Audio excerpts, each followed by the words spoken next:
Hi friends, welcome to Anshu kitchen log. ఈరోజు నేను అనపగింజలతో curry చేస్తున్నాను.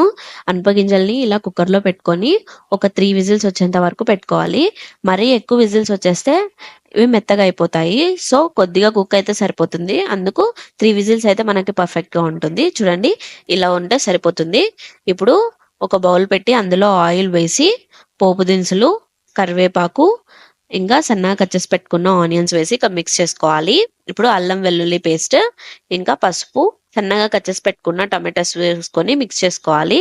సాల్ట్ ఇంకా కారం కూడా వేసుకొని బాగా ఇవి ఫ్రై చేసుకోవాలి. దాని తర్వాత ఉడకబెట్టి పెట్టుకున్న అనపగింజలు అందులో వేసి నీళ్ళు దగ్గర పడేంత వరకు ఉడికించుకోవాలి. కొద్దిగా బుడ్డల పొడి, ధనియాల పొడి, కొబ్బరి పొడి వేసి బాగా మిక్స్ చేసుకోవాలి. ఇప్పుడు సన్నగా కట్ చేసి పెట్టుకున్న కొత్తిమీర కూడా వేసి మిక్స్ చేసుకొని మగ్గించుకుంటే రెడీ అయిపోతుంది. మీరు కూడా ట్రై చేసి ఎలా ఉందో కామెంట్ చేయండి. Please subscribe Anshu kitchen log. Thank you.